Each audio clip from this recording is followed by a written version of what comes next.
We are officially transitioning now to Unit 3, and Unit 3, as a reminder, has all of our statistics content. So it's going to be very important, especially for this unit, that you make sure you're asking questions. If you have any questions, I've mentioned this before, again, I'm a real person. If you need to meet with me so I go over specific concepts or calculations, I'm more than happy to try to match your availability. I will be open Monday to Friday from 8 in the morning to 5 p.m. To make those individual appointments if you need them. Let's recap very quickly what we've learned so far. So we've explored some of the foundations of psychological research. So things like how do we come up with the research questions? How do we develop hypotheses? How do we define the behaviors of interest that we're interested in, especially so that we can quantify them so that later on we can do statistical analyses, which that's partly what we're going to be learning in this unit. We're not there yet, so no reason to freak out quite there yet, but we will be doing that, especially towards the end of this unit. And then we move on to discussing specifically how we go about designing specific research studies and how those research designs or data collection methods change depending on the type of research question that you have. So depending on what you're interested in learning about, you have to make certain decisions to make sure that you find the best approach to answering that research question. And we kind of finish with a very quick introduction of probability, something that we're going to discuss in a little bit more depth later on. But we kind of finish with that because we wanted to start making the transition to, again, how we're going to discuss of human behaviors in numbers. And with probability last time, what we talked about is that human behaviors can be thought of as an outcome. And how or which outcome that behavior is reflected as depends on how the researcher asks a specific question. So as a reminder, I had a slide where you could measure aggression by whether the participant punches or not punches someone. And this was more of a nominal measurement. So again, either it happens or it doesn't. We have two different categories. Or you could measure that same behavior, but now asking the likelihood that they would punch someone or not, which representing more of an ordinal scale that went from, again, not very likely to punch someone to very likely to punch someone. So again, one of the biggest ideas was that human behavior can be thought of as outcomes, and just as we can calculate the probability of flipping a coin, we can calculate the probability of participants engaging in a specific behavior. We also talked during that last lecture about sampling techniques. So after, again, having designed a study and we're ready to start collecting data, well, we first need to figure out who our participants are going to be, how are we going to recruit them, and then make those observations from them. Now we are transitioning to, let's assume that we've made those observations, and how do we make sense of those observations? Well, the first thing that we're going to talk about is frequency distributions. And again, when we collect a set of data, we have a distribution of scores to consider. And this type of distribution, which we're going to learn about various types of distributions, are going to already tell us something about the behavior of interest. So more to come on that. But again, once we have our data, we're going to want to be able to make assumptions from that data. And part of us being able to do that is by visualizing our data, which frequency tables and frequency graphs, allow us to do that. Now, eventually, we're going to get into more complex statistics that allow us to make specific comparisons rather than just simply looking at our data. But even just by looking at our data, again, we can start learning a lot about the human behavior. So frequency distribution is, again, a graph or a table of a distribution that shows the frequency of each score in the distribution. So pretty much, depending on how you measure the human behavior, you're going to have a range of possible outcomes that would be shown in your observations of participants. And here again, I have an example of a frequency table, which is towards the left, and then a frequency graph, which goes towards the right. And both of these are representing exactly the same information. And we're going to see, or we're going to look at each one of these in more detail. Let's take it back to understanding how we measure behavior.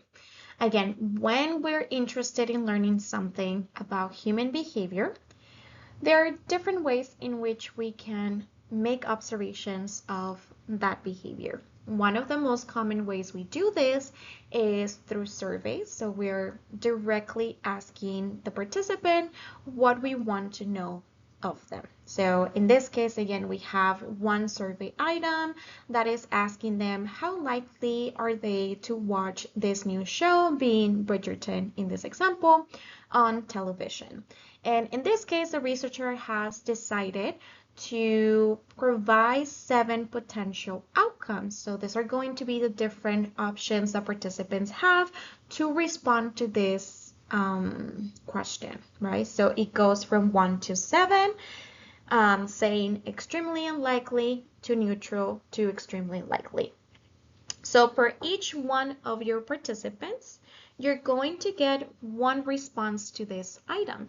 And collectively, you're going to want to say something about your participants. Are they willing to watch the show or not? Probably something that will be very important for the streaming platform that creates this TV show, right? They probably want to know if they should keep making seasons related to this show, or if people have lost interest, then maybe they're better off not spending their money on this, right? So again, there are 7 possible answer choices that participants can select, and each one of your participants will select one of them. But if you have a sample of 1,000 people, then you're going to have 1,000 individual responses. So how do we go about making sense of these individual responses to ultimately be able to tell Netflix, which I believe is the streaming platform that produces Bridgerton, whether they should continue doing more seasons or not based on this specific sample? Well, again, this is where frequency tables and frequency graphs can help us start getting a picture of collectively what the public is thinking about the show. Here we have a frequency table, and it's kind of dissected into different parts because I really want you to understand what is happening in each one of those columns and what those numbers are representing, because for your homework assignments and or your exams, you will be asked to calculate each one of these things. So again, it's extremely important that you understand what the information is representing, where it's coming from, and if calculations need to be made, how to make those calculations. Now, in this frequency table, we have 4 different columns. We have a column that is called score, a column that is called frequency, a column that is called percentage, and a column that is called cumulative percentage. In the column that is called score, you're going to see that we have numbers or values that go from 1 to 7. These values are representing the possible options that participants were given to respond to the item of interest. Are they wanting to watch the show or not? And one thing that I want to emphasize is that even though we're working with numbers here, those numbers represent something. Again, 1 represents extremely unlikely, 2 represents unlikely, 3 represents someone unlikely, 4 represents neutral, 5 represents someone likely, and 6 represents likely, and 7 represents extremely likely. So these numbers stand for something that says something about the behavior that we're trying to learn about, whether they're willing to watch the show or not on television. Now, another thing that I want you to understand about this specific column is that right now we are working with numerical values, but it is also possible that we could work with categorical values. And I believe the example that I have for you on this lecture is gonna work with categorical values, or nominal values is the same thing.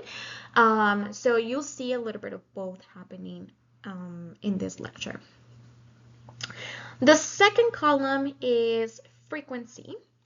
And frequency is going to refer to how many times was that specific score selected by participants.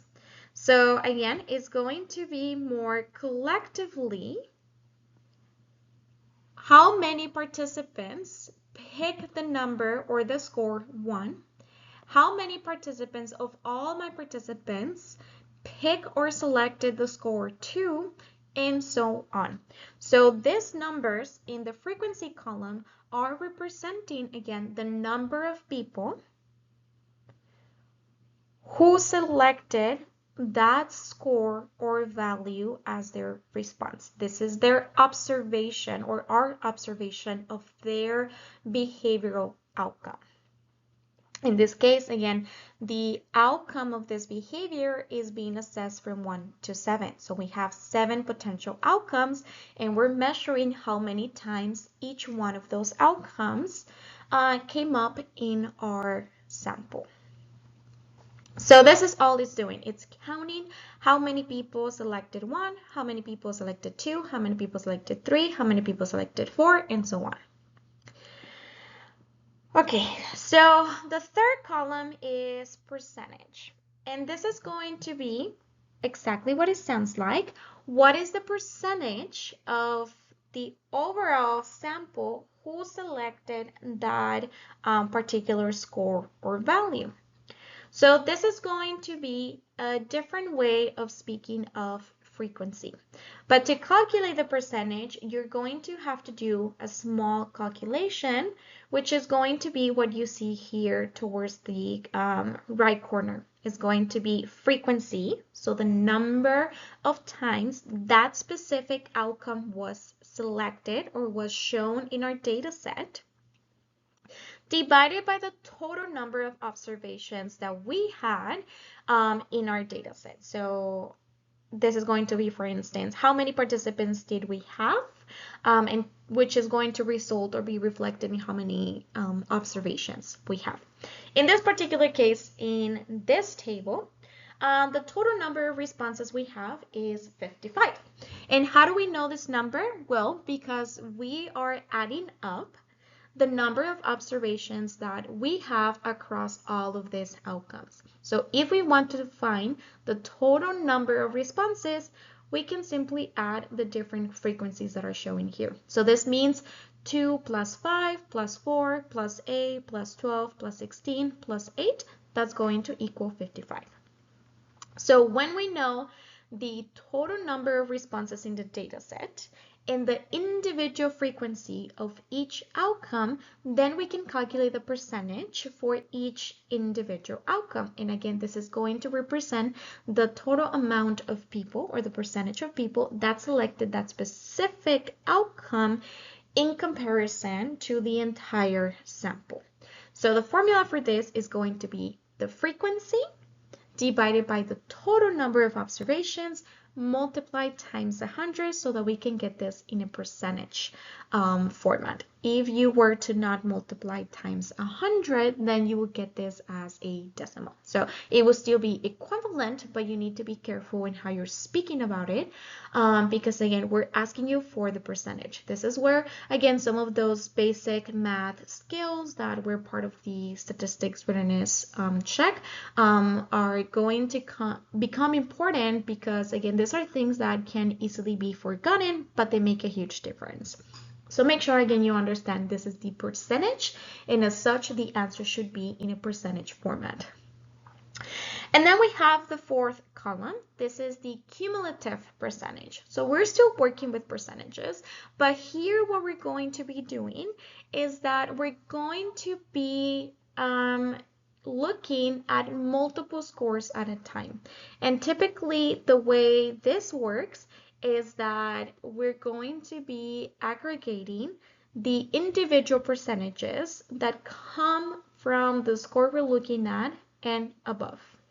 So let's see. So here, for instance, the first row is going to be the same number, because right now we're looking at any percentages that include a score of 1 or anything that came before that. In this case, 1 is our first value here, so 3.6% is all we're going to get.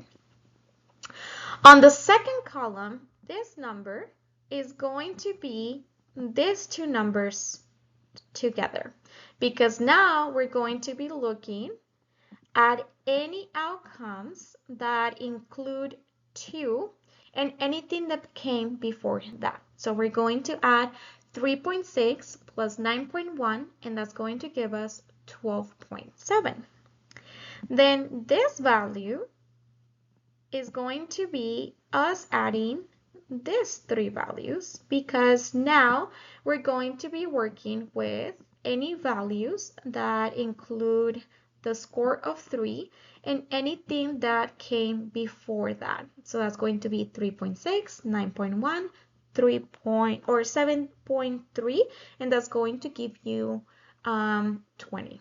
And again, this is pretty much all we're doing moving down, is that whenever we move down, we're adding the next value in our percentage column. So again, make sure you understand what each one of these columns is representing and how to obtain each one of these individual numbers, so that you know how to do this for your exam. Now here we have exactly the same information that we did in the table, but it's now being presented as a graph. So we're also going to break down a little bit what the graph is showing us, so that you can see again that we have the same pieces of information, they're just being shown to us differently. Now here again we have a graph. We have a y-axis and an x-axis in this particular graph. And the y-axis is going to represent the frequency, so the number of times that each particular score was represented. On the x-axis, we're going to see the various scores or values that we have in our data set that represent the different outcomes that participants could show from their behavior. So they're going to be representing the answer choices that they were given when they were being asked whether they want to continue watching the show or not.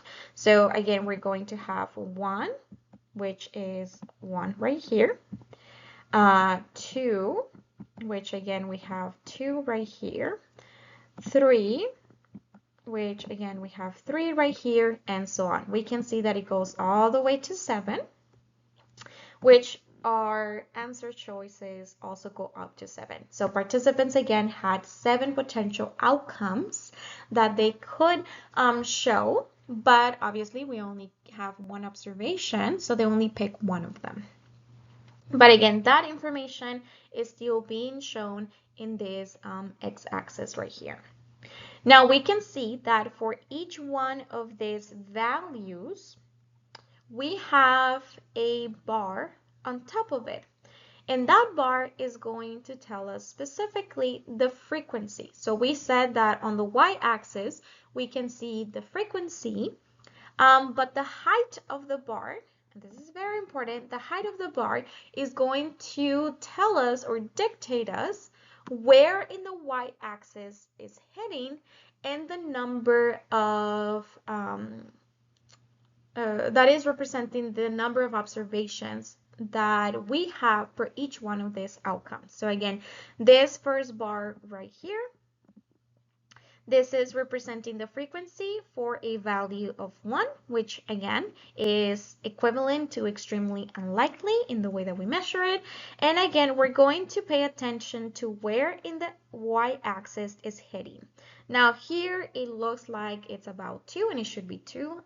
If we go back to the frequency table on the previous slide, again, this information should match what that frequency table says. Then this second bar is going to represent, again, the frequency of a value of 2, which is equivalent to unlikely. And again, we're going to use the height of the bar to see where in the y-axis is hitting. And this is most likely going to be hitting 5. Again, if we look at the frequency table in the previous slide, we should see that that matches. So the height of every single one of these bars is going to tell us where in the y-axis is hitting. And then depending on where the y-axis is hitting, we're going to be able to tell the value of frequency or how many times that individual outcome is showing up in our data set. Now we're about to start doing a practice problem, kind of together. But one of the things that I wanted to show you before we get into that is that, again, even just by looking at the table and the graph, again, both of them are representing exactly the same information, we can already tell something about this behavior of interest, which is, again, whether they are wanting to watch this show or not. If I were to ask you, what is the most popular or frequent response in this distribution, you're most likely, hopefully, are going to say that responses that are 5 or a 6 are some of the most common ones, right? We have 12 observations that were a 5 and 16 observations that were a 6.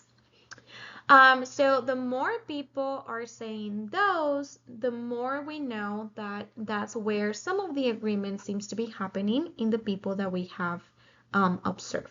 And remember that these numbers are equivalent to something about the behavior, right? 5 and 6 were towards the end of the scale that said they were willing to watch this show.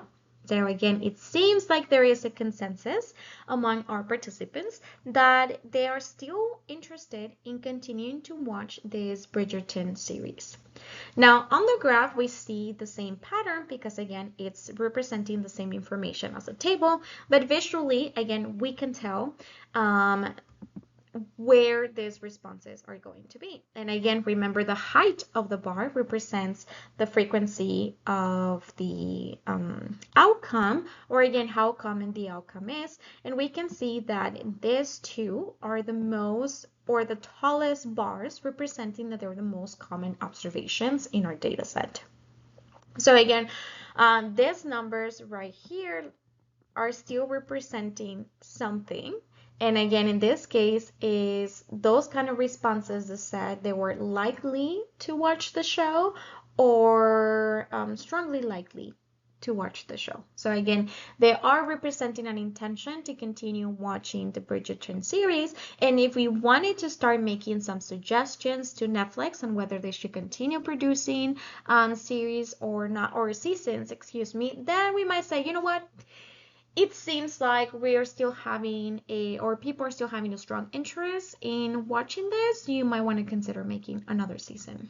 So again, even just this. Like, we're still not analyzing data, we're just visualizing data. Even just by looking at our data and this kind of patterns that are creating, we can start saying something about the behavior we're interested in.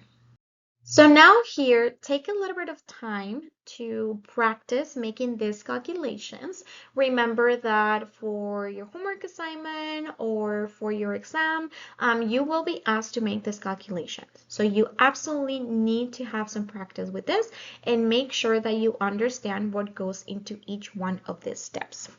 Now here we have a data set that I've provided to you. So we're working with very similar values as we did before. We have scores or values that go from 1 to 7. The first column, again, is frequency. And frequency is going to be how many times that specific score is showing up in your data set. Now, the first row is going to represent all of this information. On this row is representing information that is relevant to the score of 1. So we're going to start with this one, and I'm only going to do maybe the first 2 with you, maybe the first 3, and then you can do the rest. But here again, we are seeing that all of this information is relevant to a score of 1. So what you have to do is look at your data set and count how many times 1 showed up in this data set. In this case, 1 showed up once. So we're going to put 1 in here. Then you're going to move on to the second row, and that we're looking or interested at 2. So we're going to look into our data set and we're going to see how many times 2 showed up in our data set. In this case, it only showed up once as well. So then we're going to do 1 in here again. And then we're going to move on to the next score. That is going to be 3. We're going to look at our data set and we're going to see how many times 3 showed up in our data set, and that is 2. 1, 2. So now we're going to write down 2. So you're going to continue doing that for each one of the numbers until you arrive to the end of it. Now, once you calculate the frequency, you're going to move on to the percentage. But remember that for the percentage, you need to be able to have 2 pieces of information, which is going to be frequency. And I'm gonna, sorry, it's so hard to write when typing, but it's going to be frequency divided by the total number of observations. And as of now, you already have the frequencies because you calculated that in this column. So what you need now is the total number of observations. Once you have numbers for these rows as well, what you're going to do is that you're going to add up all of these numbers so that you can get your total number of observations. And then you'll be able to do this calculation right here. So again, take a minute or 2 to do that and at least get to this point where you're calculating the individual percentages that represent the total number of people in comparison to our sample that selected this particular score.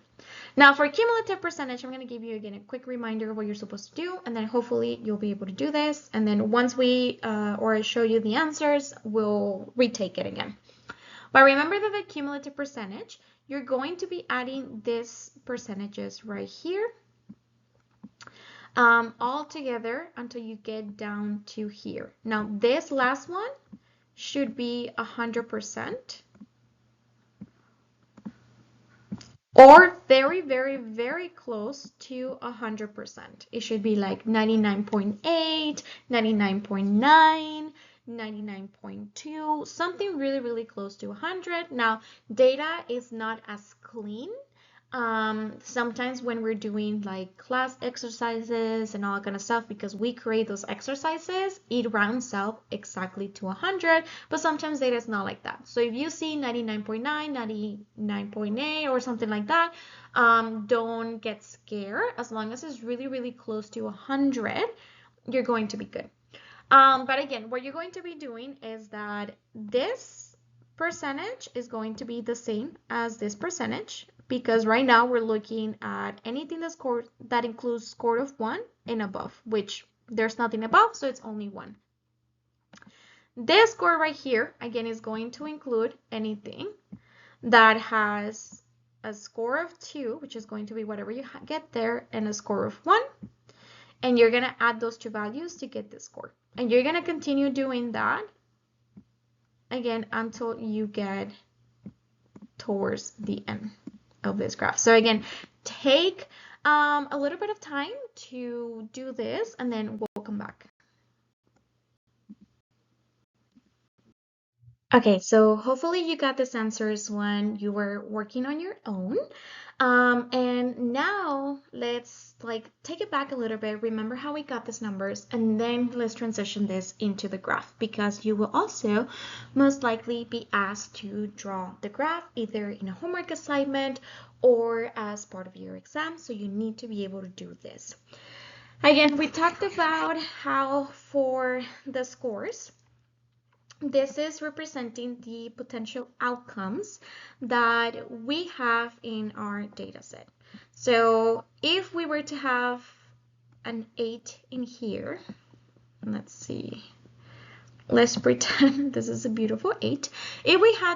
If we were to have an 8 in here, we would also have another value here that is representing 8. Now that is not the case, but I just wanted to show you that this first column is showing the potential outcomes of the variable of interest. And again, those outcomes is going to be based on how the researcher actually decided to measure this. The second column is the frequency, or how many times that outcome showed up in your data set. We worked on the first 3, so I'm going to focus on this one right now. So the value of 6, how many times is in our data set? Well, we have 1, 2, 3, 4, 5. So here we have a number of 5. Now for the percentage, I said the percentage again is going to be frequency, and I'm just going to represent this by an F because it's really hard to write here, divided by the total number of observations, which I'm representing with the T. Again, it's really hard to write on the computer. And for you to find the total number of observations, you're going to add up all of these observations. So again, you will add up these numbers right here, which again is representing the total number of observations that you have in your data set. And this should give you 20 observations, I believe. So this is equal to 20 observations. Now you could also count each one of these individually. And this should also give you, ignore this one because this is not a real observation, but this is also going to equal 20 observations.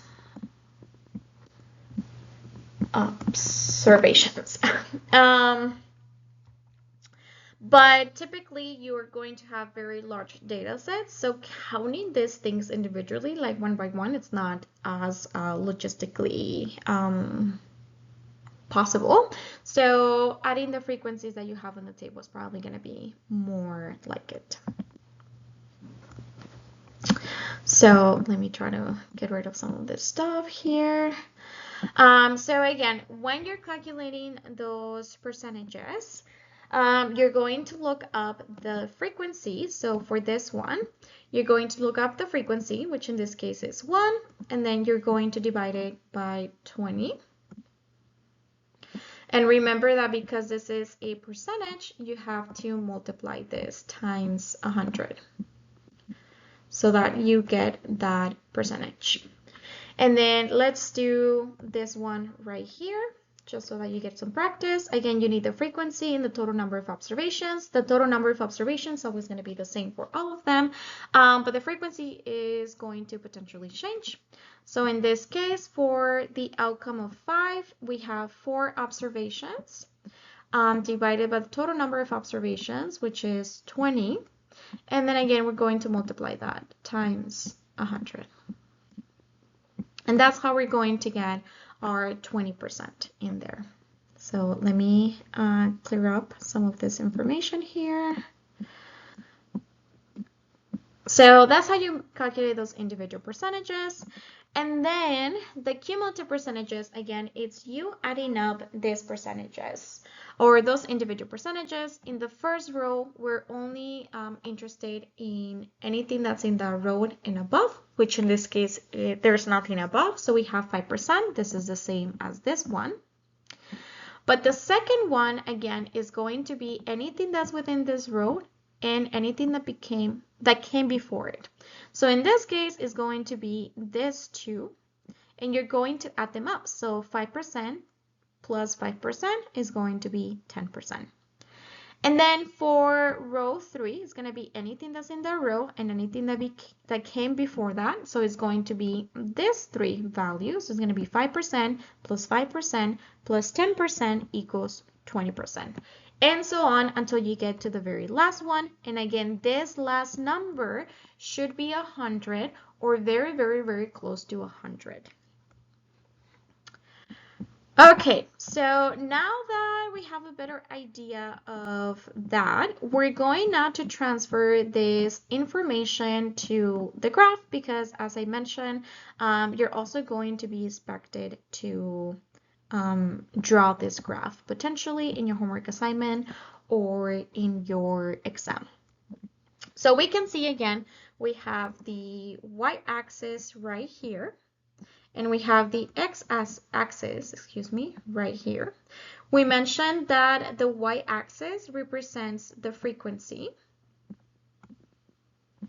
and that the x-axis represent the outcomes that are possible in the variable of interest. So we can see that we have numbers going from 1 to 7, which are representing the values, the potential outcomes in our data set. The other thing that we said with the graphs is that the height of the bar is going to represent the frequency of the variable. So again, these numbers right here have to do with the frequency, but for us to show the frequency of this individual outcomes, we need to draw the bars so that the height of the bar can tell us where it's hitting on the y-axis and indicate to us how many observations they are. So for 1, we have a frequency of 1. So we're going to stay something or somewhere low to here.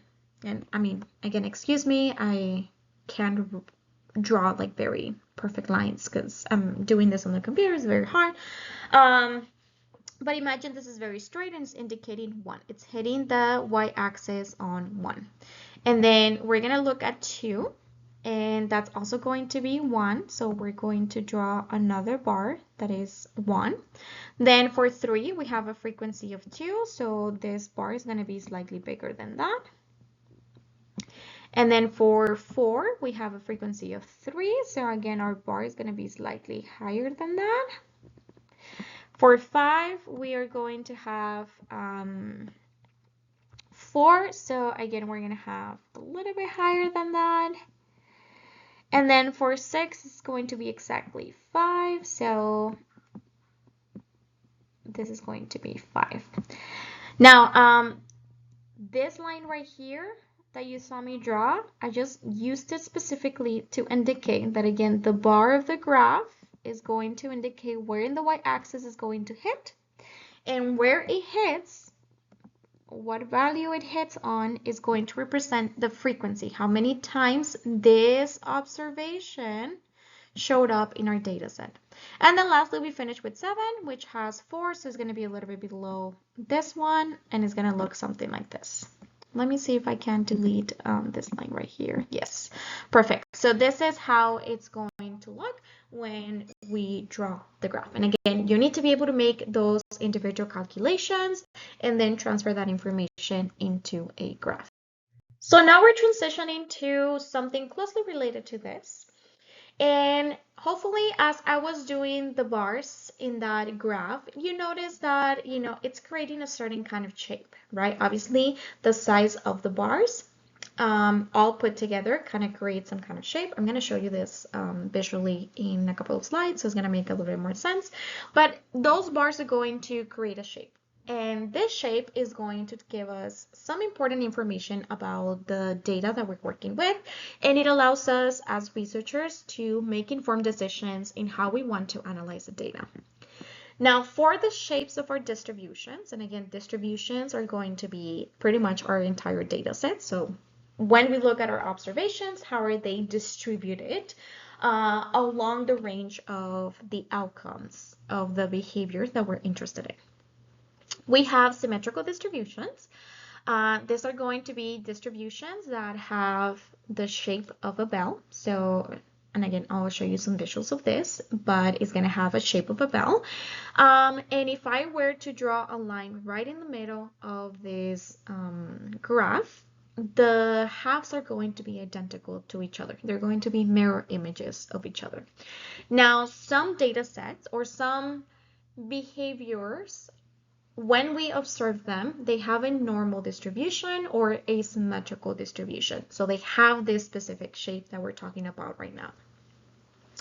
But some other behaviors can have skewed distributions, and the skewed distributions are going to be when we see that a lot of the scores are being clustered on one side of the graph or on the other side of the graph. And specifically for positiveness skewedness, we're going to see a tail of infrequent scores that is going to be located in the high end of the scale. So it's moving towards the positive numbers.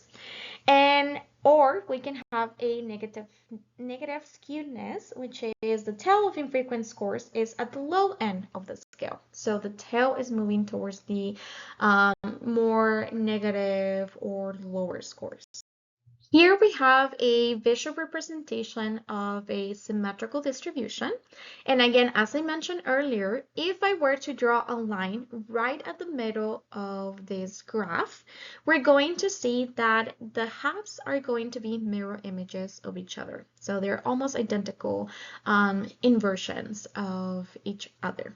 And when we were talking about having a bell kind of shape, we were talking about this kind of shape, that if I were to follow and draw a line on top of these bars, they're going to create this kind of shape. It's going to have kind of like a little hump in the middle, and that's going to be very important because that's going to tell us something about this distribution. And then it's going to have tails. This is what we call tails, and these are at the end of those distributions. Again, these are going to become so important as we move on in our lectures for this section. So this shape is what we're talking about. So these bars are representing a shape of the distribution, and the shape itself is going to tell us a lot about our data. Here we have an example of a skewed distribution, and specifically a positively skewed distribution, because we said that a skewed distribution was going to be any kind of distribution where we have a lot of the scores located on one end. So we can see, again, based on the height of the bars, that most of our observations are located towards this end. This is the lower end of this behavioral outcomes, because we have 400 here and we have 1,400. So as we move down this way on the x-axis, we're increasing in size, which is, it means it's moving to the positive side of those values. It's increasing. And then on this end, we have very little observations. So very few are happening in this end. very few observations, and then we have a lot of observations on this other side. And again, this is a positively skewed distribution. So those are the first things to notice there. Now I'm going to clean this up and I'm going to show you what happens if I were to draw the shape of the distribution following the bars.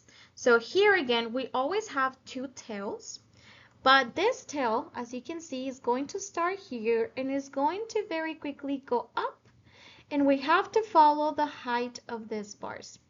Oh, sorry. So again, we're going to continue going down these bars. So you can see, maybe I didn't do my best job because again, it's a little bit hard, but you can see that we've created a shape that looks like this. Right now, we discuss about something that looks like this. If I were to draw a line in the middle, then they should be mirror images of each other. If I draw a line in the middle of this, these are not mirror images of each other. So this type of graph, this is skewed. And again, most of the bulk of those observations are located here, whereas very few of them are located here. So again, we can see very few observations are located here. Most of the observations are located here. And we can see that the tail, so let me delete this again. So we can see that the tail, so this is a tail right here, and then this is a tail right here. But we can see that this specific tail is being dragged to this side right here. So we are seeing that it's moving towards a higher end of values in this particular graph. So this is a positively skewed distribution because we have some extreme observations here that are dragging this tail rather than ending right here, potentially. They're dragging it to end right here because of these extreme observations. And again, that becomes really important later on. Here I have the three types of distributions. We kind of looked a little bit more detail, the normal or symmetrical distribution and the positively skewed distribution. Now we also have a negatively skewed distribution, and again we're going to have something very similar happening, but now the hump of the majority of the scores are going to be on the right side and then very few of them on the left side. Remember that the y-axis represents frequency, so wherever these bars hit is going to represent a frequency. So this side is representing lower numbers, this side is representing higher numbers, because every time that you see a distribution, sometimes it's simply drawn by that blue line. But always remember that those blue lines are following the path of bars. So this is actually representing various graphs or various bars under here. And again, the height of the bar is representing the frequency. And in this case, we go from 0 to, let's say, 100. So the higher we are and hit the y-axis, the higher the number of frequency there is. Okay, so let me go ahead and clean this up. Okay, so here we have the three different types of distributions that we typically work with. Again, there's going to be different variables that are going to have either a normal distribution like B, or that are going to have skewed distributions like A or C.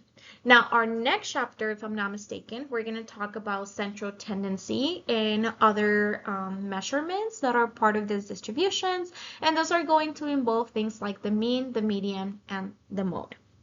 And again, those are very important numbers for us to understand our data, because for instance, the mean, and we're going to learn this in more detail next time, but the mean is the average, right? So this is going to represent what was the typical score or the typical outcome in the behavior of interest. So that's going to tell us again, if we had that example of the TV show, we go from 1 to 7.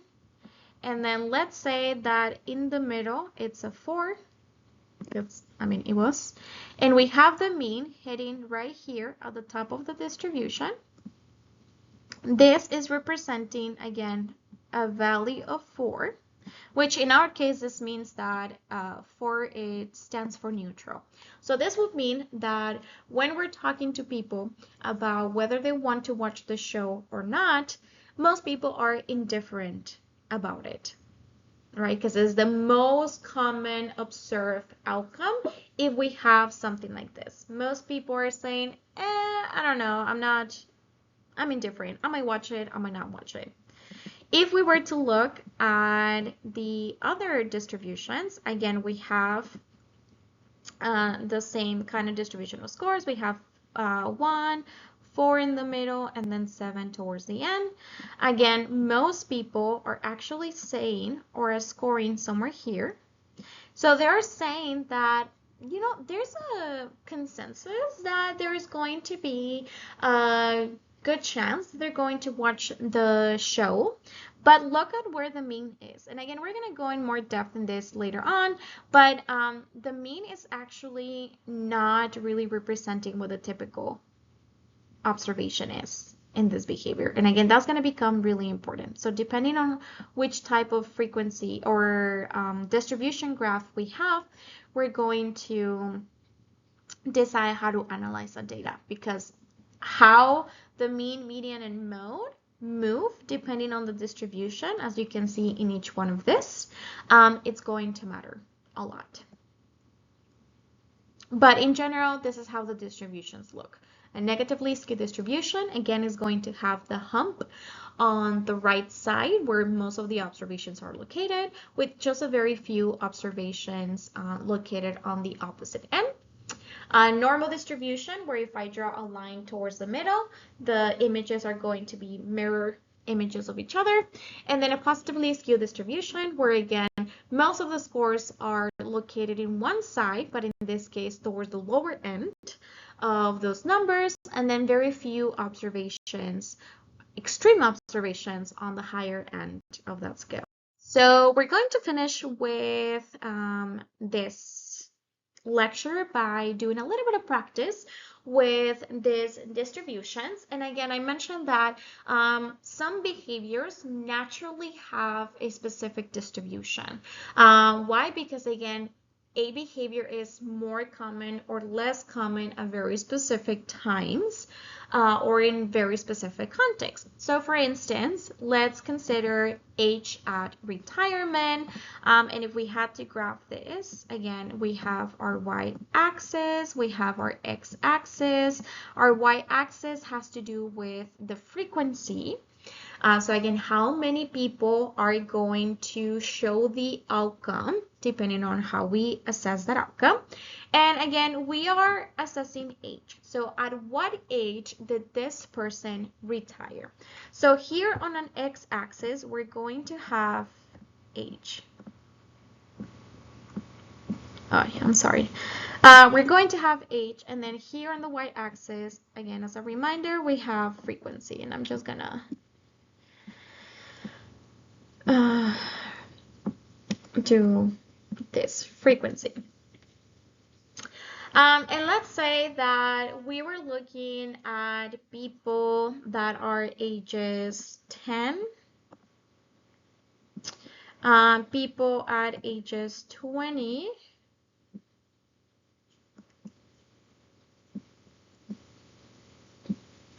people at age 30,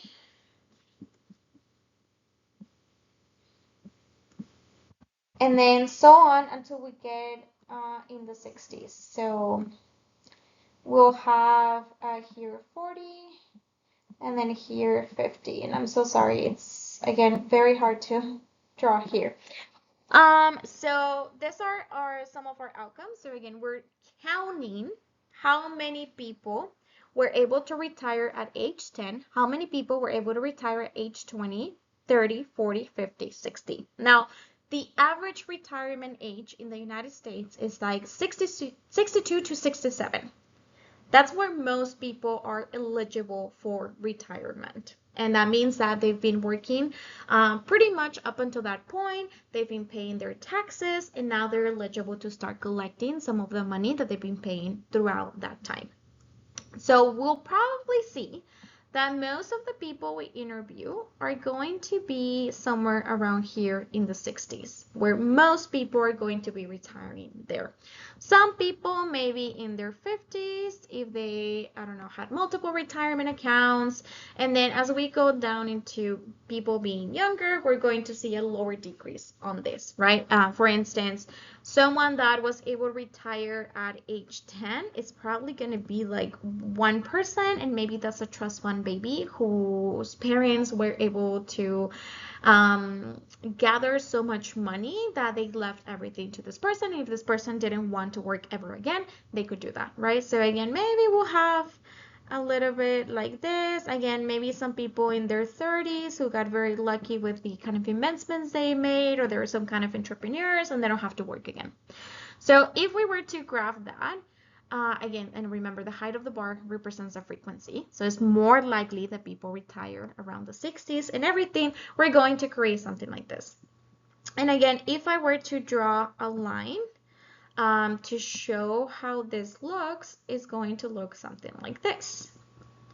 Which, if we go back to the different distributions, this is representing a negatively skewed distribution. So most people, again, are going to retire at a very specific time with just very few extreme observations on the lower end of this particular tail.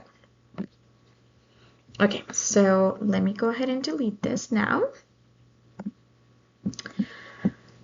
Okay. So now let's consider the next example, and then we'll finish with that one. But now let's consider hospital stay durations.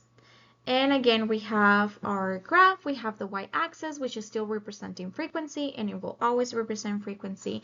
But now the x-axis, because we've changed our variable to hospital stays, is going to represent hospital stays. So I'm just gonna write here stays. And again, this is gonna start, or the x-axis is going to represent a range of outcomes that can be representative of the behavior of interest. We're gonna start with 0 days because many stays are gonna be maybe hours. We have 1 day, and then 2 days, 3 days, 4 days, 5 days, 6 days, 7 days. So again, if we think about what is the most typical likelihood that people are going to take, or how long people are going to take at a hospital, most people are going to spend just a few hours in the hospital. Maybe they have an appointment and they just needed some blood tests, some kind of MRI or something like that. Most people are just going to spend 0 days there, just a few hours. Maybe some other people have like minor